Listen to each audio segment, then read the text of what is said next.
We're here in the final stretch of hearing what Garner Hall, the 18-year-old man or young man who's behind Brain Nourishment, and really what he thinks is really in store for, youths of tomorrow, artificial intelligence, and social media. Stay tuned. You're going to like this last 25 minutes because this is probably the most impactful of the 3-part series that we did. Once again, my name is Ken French.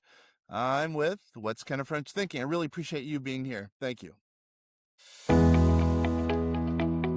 So let's backtrack a little bit, or maybe move forward. I don't know what it is, but let's talk to kids. The whatever 15 to 18-year-old, maybe 20-year-old kid. What's kind of a message that you would want them to walk away with watching and listen to this, meaning to this show right now? I think it's like just kind of doing so many things is really important. Like, again, don't let imperfection be a barrier because I went into creating this account with zero expectations. Nothing like what I posted wasn't great or anything, but it ended up being super successful. And as time went on, I was able to refine it and make it into what it is today. Mhm. Um, So I think just like do things like I think doing things spontaneously is super important. And eventually you kind of find something that sticks, if that makes sense. Yeah, it does. Do you want to do something in social media? Because you're 18, you have hopefully 120 years left, right? Do you want to do something in social media? Do you want to do something in marketing? Do you want to do something in whatever social awareness of social media? What is it you think you want to do right now? Yeah, I mean social media right now, social media is pretty much the like you could have all the skills in the world for business, development, software, whatever it is. But you only like marketing is the most important thing, right? For anything. Um, so really I think what I find really cool is like what I've been working on with the app, like front end design, all that like technical stuff is super cool and honestly more engaging to me. And like building that out into a really cool product is super cool to me. So um even though like I find that really interesting, I'm still aware that like social media is kind of the driver, but if I want like this app to give users, right? Social Mhm. media is still the driver of that.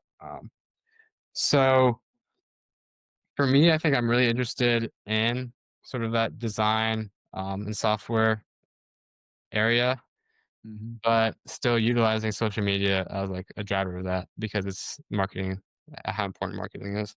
Yeah, what you said. Here's where I'm a little embarrassed. I'll fully admit this. I have a series called, or I did. But I'm gonna bring it back, called "Diary of a Failed Entrepreneur." Yeah. That's mine because all the stuff I failed at. Anyway, and one of my biggest things I would say I failed at is marketing. And I knew marketing was a big thing, but I frankly thought I was kind of too cool for it. People would come to me. I hate to say it, but I'm being truthful. But it's hard to scale. And now I have a bunch of marketing buddies who are all these big famous guys, and they've kind of, hit me over the head and said, "Hey, made me to understand marketing is a really big thing. You can have the greatest product in the world. Like we have a pretty darn good product here at solutionsgroup.com where we're doing AI for taxes and stuff. Hmm. But if we're not out there talking about it, it doesn't really matter. No one's gonna, play with our widget, if you will. Right. So let's talk about marketing because just like you said, it's a really big deal. It's the driver of a company. Really, without marketing, without things coming in the door, new business coming in the door, doesn't matter. So let's talk about that for a little bit. So, what percent of your time has been on marketing your app, or or the app, or Brain Nourishment? Um, well, brain nourishment is different because I'm not actually marketing anything. The videos themselves are the marketing in a way, like the fact that the business, like the Instagram account isn't a funnel to a business. The Instagram account is the business. So I think that dynamic makes it different.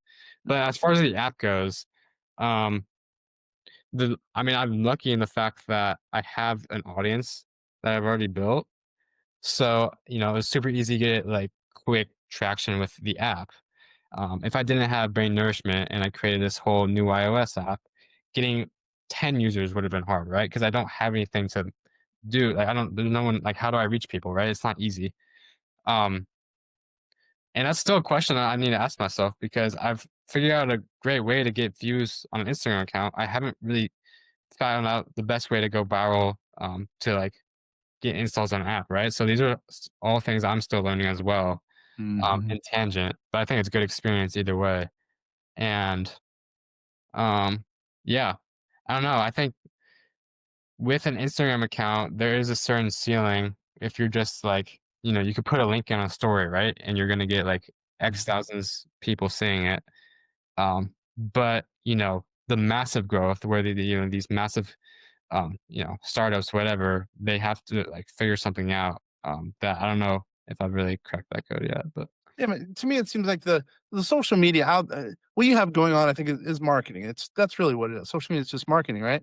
And yeah. yes, you're right. The challenge is making that top of the funnel on the social media to, roll down to the app. But I think over time, you're going to figure out how to do that. And you're a smart dude, if not a genius, you'll figure out how to do that. And that's the key. I think a lot of people are trying to do social media and they trip up on that same thing. But at least you have a big enough funnel that even if a small number of people come through that funnel, they're going to end up at the app. It's a tripwire. It's just going to happen. You know what I mean? Right, yeah. At a certain point, if the volume is so high, it doesn't matter how bad your funnel is, there's gonna be some people. But I mean, this goal is still to make the funnel as effective as possible. And the goal is still, yeah, just to do it in the most efficient way possible. But Hmm. yeah, I don't know. I mean, none of this is easy, right? There's so many, there's millions and millions of businesses. They're all trying to do this, and they all have the same goals. So that's why, if marketing were easy, then I don't know, there'd be a lot more successful, businesses, but Oh, if it was easy as you've made it seem, there'd be a ton of successful business. To have 3.7 million followers on Instagram, you're succeeding. I mean, that's an unbelievable number, especially in just a short time. You know what I mean? You're a pretty mellow guy. You wouldn't be the type of guy to brag about it, but I think that's really is to be applauded. So let me ask this: so, what would you do if you wanted to start a brand new um, Instagram account, brand new? What would you do differently now than you did with Brain Nourishment? hmm, Good one, Kenner. Good one. yeah, that's a good question. I mean, I think I kinda liked my strategy. It worked pretty well, so, I don't think it would be quite as successful initially, or as quickly as my nourishment was, but I think I have a general, like, idea of how I'd go about it. It's the same thing with when you're at whatever 0 followers or fresh account, how do you get that first 1,000? How do you get that first 100? Whatever it may be. And I still think that's the hardest part. So what I'd probably just do is make like 6-second videos fade in of like one image. They don't I think quantity of videos is more important when you're first starting out than Hmm. quality is. And as Videos. Hold on there, buddy. okay. Videos versus pictures. What do you? I'm gonna get a little, a little Oh too yeah, yeah. micro. But what do you mean? Let me clarify. So like no, it's still real, but it's like a fade in of one picture. It could be super simple, like one image with a text, like a caption.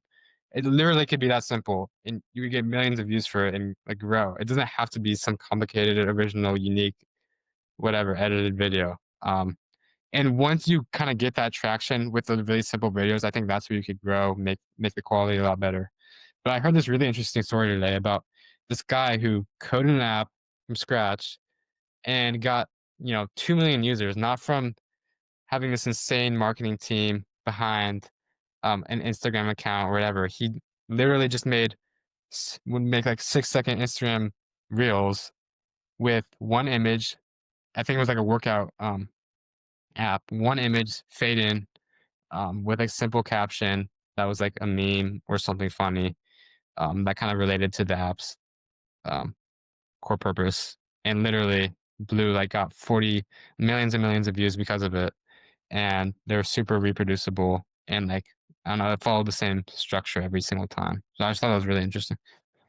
So then you would do, as an example, you would put a whole bunch of those videos together as an example over time, hit the consistency loop, and then potentially hope that the virality occurs. Yeah, exactly. I think starting simple is a great. This is all if I was doing a bit of faceless business. This isn't like obviously if you're, I think a personal brand is completely different than that. Mm.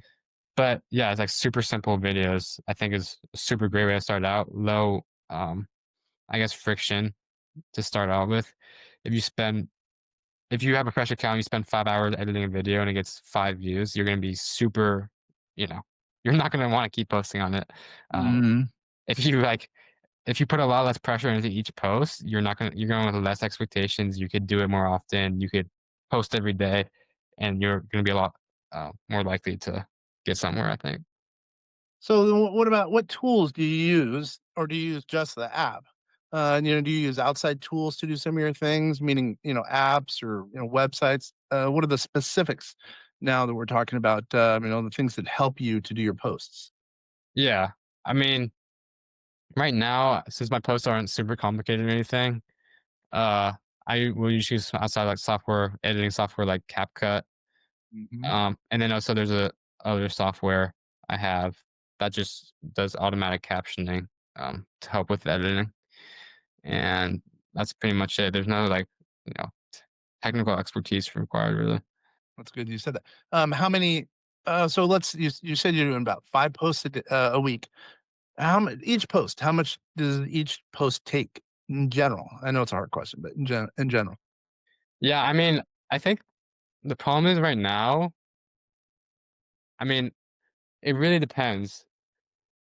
Even how simple some videos are, like, I could just find a wholesome story on the internet and cut it down to be in, like, a real format and put a caption on it. Like, obviously, that's not doing a whole lot of work, but it still could take more time than you realize, like 45 minutes. Um, Mhm. but when I actually have free time and work on videos that I'm a little bit more passionate about or put a little bit more effort behind, like, I remember, I think last weekend I spent, like, 2.5 hours making a video, and 'cause Really? yeah, and it was not, like, one of the usual videos I post. I mean, like, right now, it's kind of just wholesome, stuff, but, there's other things that I try to work on outside of that, just because I think it's a little bit more engaging. Eh, you mean not social media stuff? You mean just No, yeah. I think I'm just, like again, like, with school, I think I have this genre of post that works super well, but I think from a creative standpoint, they're not as impressive. So I try to vary a little bit because I'm in this weird balance of like, I found a niche of videos that work super well, get millions of views, millions of likes, but it's not like I want to do something creatively engaging. And I think Mhm. they don't fit that. So it's a bit of a double edged sword there. But yeah, so I try to vary it a little bit. Have you ever thought about doing another website that kinda complements, the existing one, or maybe I'm sorry, another, IG site that complements what you have? I have definitely, but I've kind of just always gone back to the fact like if I'm gonna do more stuff, because I'm already doing quite a bit outside of just brain nourishment. If I'm gonna do more things, there has to be a clear purpose behind it. And I already have this bird in the hand successful thing. I don't really want to delegate any more of my time to something else. Um, because I mean, putting shots on goal is always great.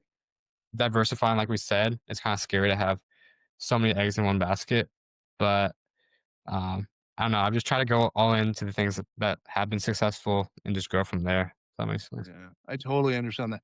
So, let's get ready to kinda close the door on this. So, I'm gonna ask you a few more questions. I'm having a lot of fun. So, I know your face it's a faceless site Mhm. and on Instagram for you. Have you why is that, by the way? Oh well, I mean, the types I've never been interested in like showing my face on it at all. I know, which is funny. Thank you for being here, by the way. Yeah, yeah. Well, I'm fine admitting like I have no problem people knowing it's me, but I'm not interested in showing my face to like a bunch of people like on social media. I just have no interest in that. Um, But I think, like, making a faceless page where you could edit videos or do something you find cool and show it to other people without having like, some sort of personal identity behind it is awesome, and there's a lot less pressure behind it. So I think that's a lot cooler, at least from my perspective, and there's, like, way less attention on me, which is like, pretty nice, I think. Man, because you're not I don't think you're one of those guys who wants a bunch of attention just in general. Would that have helped you if you would have started out kinda early in the process, throwing your face out there or no? Well, no, not for my goals. I mean, it depends what your goals are. If you're an Instagram account with 500,000 followers that's an actual person is way more valuable than an Instagram account with no person behind it that has 500,000 followers. Having a face behind something, I think from a marketing perspective, there's a lot more trust. There's behind like between the audience and the person posting these videos. So I think from that lens, um, if your goals are to like sell service, sell product, whatever it is, it's a lot stronger. But that hasn't necessarily been my goal. So, I understand. So, what have we not talked about that you think you want, let's say, a business owner out there to take away from this? Maybe I'm going to leave it wide open. What's something we have not talked about that you think can help a business owner who's trying to take their business to the next level? hmm, That's a tough question, by the way. yeah. If if any business owner, if I want to take them to the next level, I mean, I still think there may be it's not as widely realized as it should be that how important social media is. I mean, you have free access to technically as many people as you want. You And I don't know, there's people say like every post you make is a free lottery ticket in a sense, which is kind of true. I mean, you do everything you post. Instagram allows you like social media, TikTok, Instagram, YouTube, whatever. It's all free, right? It doesn't cost you anything to do it. And I mean, it costs your time, Yeah, but exactly. Yeah. the upside is so large in the world that we live in, where everyone's on a phone, everyone's using these apps all the time. It's such an easy way to connect with a lot of people. So if you're not trying to like capitalize on social media as much as possible, then I think that's largely untapped potential. But again, it entirely depends what your business is. An online business way more important than some local mechanic auto repair shop. Maybe, but even a local shop could be advantaged by whatever, having whatever, 100,000 followers than another shop that only has 10 followers. They're gonna be able to Of get course. Google reviews, et cetera, et cetera. There's a lot of benefits to having a big social media presence. Yeah, I mean, there's only upside. Obviously, like the only risk are you spend so much time on this thing and it never pans out. Yeah. But that's why I don't think you don't the whole idea you don't have to spend a lot of time to actually be successful with it. It just has to be can even just be something on the side. But I think it's something like very important to feed into. Um, and for me, it's like extremely important. So Yeah, what we're gonna be doing is here coming up shortly is we're almost kind of going to be a media company. I've been media shy. This is more than you want to know, but I haven't, believe it or not, I've been media shy. I only want to have 100 Facebook or now Meta friends forever. I'm like, I want to just have my buddies and that's it. And then all of a sudden I got in this group and they like, oh, they all share information via, Facebook. So I'm like, oh, okay, I guess I got to have more than 100 friends. And all of yeah, a sudden it's like, well, wait a minute. All these people are joining, touching base with me via Facebook. Hey, email me. No, let's just talk in now Meta. And so it that's the only reason we grew in social media, to be blunt. But now I'm seeing it is, I'm not going to say it's free, but it's partially free. Why not try to expand on social media? Because if I'm, if let's just say I get to 100,000 followers, I pray. Um, and then there's another, let's say, competitor, and he's again at 10,000, whatever, 10,000. I'm probably going to win, even if I'm inefficient in my funnel. I'm probably going to win overall. And we want to scale. We want to use this as an asset going forward for my family, et cetera, et cetera. The best way to do that is to have a big funnel and then work the funnel down so there's a good asset pool at the end versus my competitors. And by the way, even though I say competitor, I think we all grow. I want to help my competitors so we grow as well. Hence the reason partially we're doing this. But I think that social media, it's I'm not gonna say it's untapped, but it's partially untapped for so many people out there, and it's the only way to do business going forward, especially with all the I believe with all the AI, coming into play that people need to it's really important. People need to have their face out there because there's gonna be you're not gonna be able to tell the difference between the 2, but if your personality is out there to a certain extent, people will find you, I think. So, I think social media is gonna become even more important going forward. And by the way, let me ask you this. What are your thoughts on AI? You know I love AI, but what are your thoughts on AI? it's such a complicated thing, but um, it just depends on the situation for me. I love using AI. Um, I think it helps me learn a lot of stuff quicker than I ever would have. I mean, I built an entire app with like largely no coding experience prior. You vibe coded it? You wanna explain that real quickly? What do you mean by that real quick? well, I think not even that. I could like vibe coding, you could build out a prototype really quickly, but it's never gonna like build out a fully production ready app. So, but it help not only like can it code for you, that has a ceiling, it could help you learn so much. So I think I through the use of AI, I think I learned so much more than I ever would have without it. And that applies to like learning material um, for a test or for school. I mean, it's you're not gonna learn anything if you just use it as a replacement. But there's so many ways to supplement learning that I think it's great if you use it that way. Um, and then I don't know. I think other than that, it just depends on the context. I mean, if you're talking about like a social media perspective, Yeah. I think I try to stay away from AI. There's Wait, whoa, whoa, whoa, whoa, what? What do you mean? Why?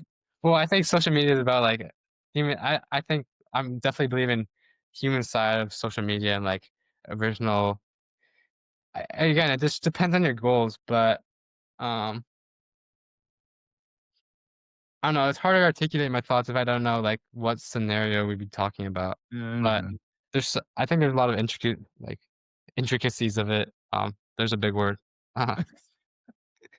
But yeah, I don't know. I all I know is the way I use AI, I'm super grateful for. So, I understand. I totally get it. So, in closing this, by the way, one last time, if someone wants to do a strategic alliance with your company, how does someone reach out to you? uh, maybe partnerships at brainnourishment.io would be the best way to reach. Perfect. And just in case, what's your IG handle? It's at brain.nourishment, and that's with two T's.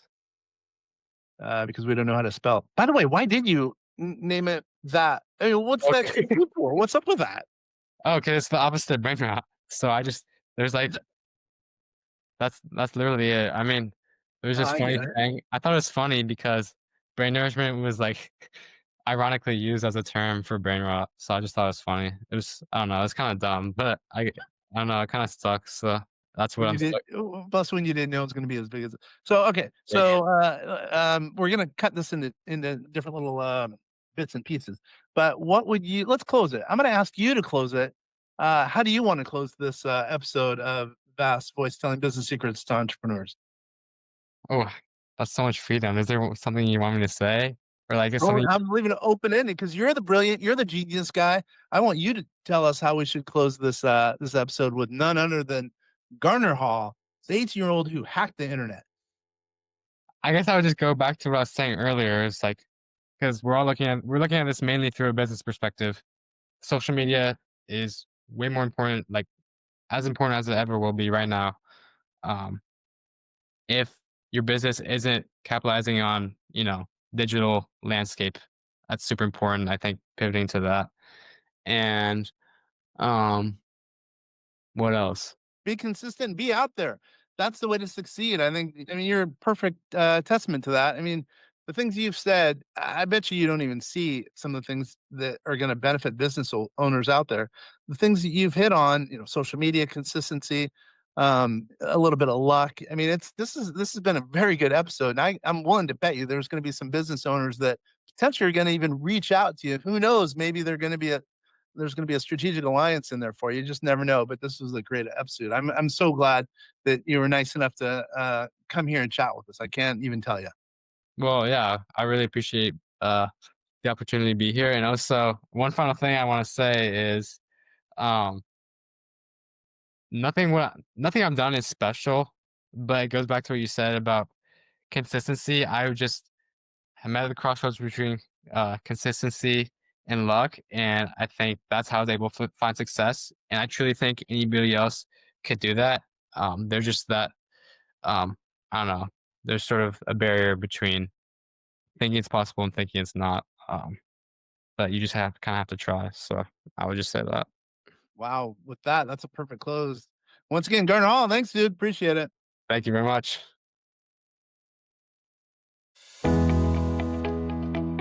Well, we've concluded our conversation with Garner Hall, the three-part series where we talked about, well, him and his brain and his app, and really what's the future for not only his app, but really what the future is for social media, how to run your business.